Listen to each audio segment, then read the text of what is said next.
Hello കൂട്ടുകാരി, നമുക്കിന്നൊരു പച്ചടി വയ്ക്കാം. കണ്ടോ ഇതെന്താന്ന്?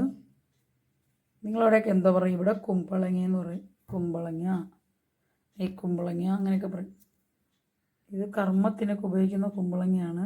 പണ്ടൊക്കെ ഇപ്പോൾ ആരും കർമ്മമൊന്നും ചെയ്യാറില്ലല്ലോ. കാരണം ഇപ്പോൾ ഉള്ള എല്ലാവരും കർമ്മം ചെയ്ത് മാറ്റേണ്ട ആരെയാണോ ആ രീതിയിൽ തന്നെയല്ലേ ജീവിക്കുന്നത്. അതുകൊണ്ട് അതിൻ്റെ ആവശ്യമില്ല. ഇപ്പോൾ എല്ലാവരും അതായി മാറിക്കഴിഞ്ഞു. അപ്പോൾ നമുക്കിന്ന് ഇതിനെ ഒരു നാടൻ കുമ്പളങ്ങ നമുക്ക് ഇന്ന് ഒരു പച്ചടി വയ്ക്കാം. ഓക്കെ, അപ്പോൾ ഞാനതിനെ കട്ട് ചെയ്തുകൊണ്ട് വരട്ടെ കേട്ടോ.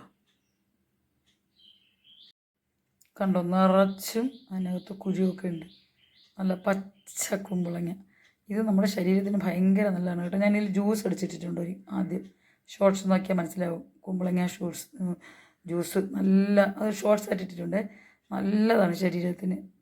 ലേഡീസിൻ്റെ യൂട്രസിന് സംബന്ധമായും പിന്നെ ശരീരം മെലിയുന്നതിനും അങ്ങനെയൊക്കെ വെയിറ്റ് ലോസിനൊക്കെ നല്ലതാണ്. അപ്പോൾ ഇതിന് രണ്ടായി മുറിച്ച് നിങ്ങളൊന്ന് കാണിക്കാമെന്ന് വിചാരിച്ചു. ഇനി ബാക്കി കട്ട് ചെയ്തിട്ട് കാണിക്കാമേ. അപ്പം നമ്മുടെ കുമ്പളങ്ങ ഇങ്ങനെ കട്ട് ചെയ്ത് വെള്ളം ഒഴിച്ച് നമുക്കിനി അതിനെ ഒന്ന് വേവിച്ചെടുക്കാം. അപ്പോൾ അതിൻ്റെ കൂട്ടെന്ന് പറയുമ്പോൾ തേങ്ങയും ജീരകവും പിന്നെ 2-3 കാന്താരി മുളക് അരയ്ക്കാം എരിക്ക് വേണ്ടിയിട്ട്. ഇതിൽ മുളക് പൊടി വേണ്ട കേട്ടോ, മഞ്ഞൾപ്പൊടിയും വേണ്ട. നമ്മൾ ലൈറ്റ് വെള്ള കളറിലാണ് വയ്ക്കുന്നത്. പക്ഷേ ഈ മുളക് അരയ്ക്കുമ്പം ചിലപ്പോൾ ലൈറ്റ് ചോപ്പാവുമെന്നാണ് തോന്നുന്നത്. അപ്പോൾ നമുക്കിതിനെ അങ്ങോട്ട്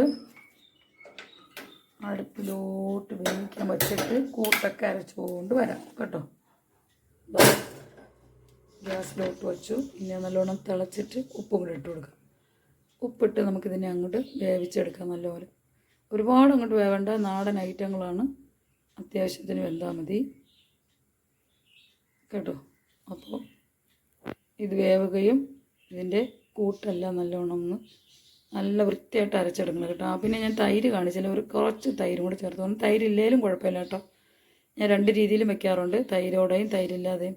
പിന്നെ ഇത് ഈ കൂട്ടിൻ്റെ കൂടെ നമ്മൾ ജീരകം മാത്രമല്ലേ ഇട്ടുള്ളൂ. ചിലർ കടുക് ഇടാറുണ്ട്, അതും ഇടാം കേട്ടോ. പച്ചടിക്ക് കടുക് നല്ലതാണ്, കടുകും കൂടി ചേർക്കാം.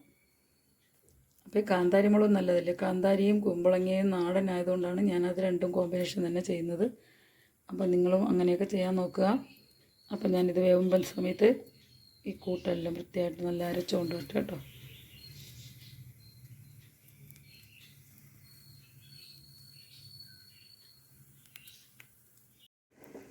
അപ്പം നമ്മുടെ കുമ്പളങ്ങ ഇതാ റെഡി ആയിട്ടുണ്ട്. കൊണ്ട് നല്ലതുപോലെ വെന്തിട്ടുണ്ട്. ഇതൊന്നും അത്ര ഒരുപാടിട്ട് വേവിച്ചൊന്നും കളയണ്ട കേട്ടോ. ഒക്കെ നാട് നമ്മുടെ സാധനങ്ങളല്ലേ. അപ്പോൾ അതാ കൂട്ട് റെഡിയാക്കിയിട്ടുണ്ട്. ഞാൻ കാണിച്ചതിനോടൊപ്പം തൈരും കൂടി അരച്ചിട്ടുണ്ട് കേട്ടോ.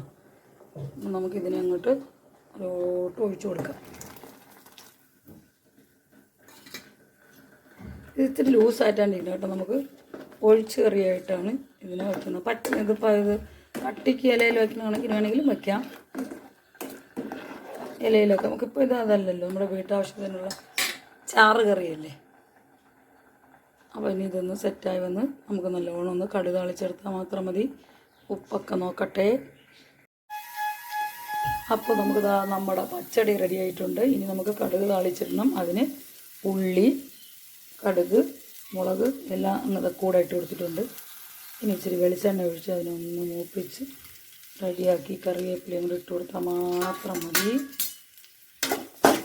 നല്ലോണം കടുക് മൂട്ടി വരട്ടെ.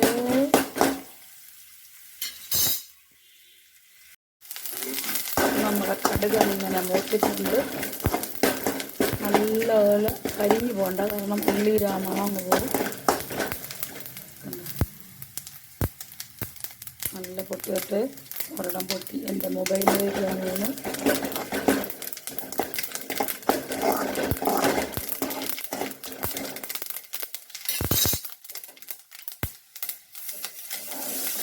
ഇതിനകത്തോട്ട് ഒഴിക്കുന്നതോടുകൂടി നമ്മുടെ കറിയിലെ പണി കഴിഞ്ഞു. കണ്ടോ, നല്ല ടേസ്റ്റി ആയിട്ട് നമുക്ക് കഴിക്കാൻ പറ്റിയ ഒരു നാടൻ കറിയാണിത്. അപ്പോൾ ഇന്ന് ഇത്രയേ ഉള്ളൂ. എല്ലാവരും ട്രൈ ചെയ്ത് നോക്കുക കേട്ടോ. ബായ്.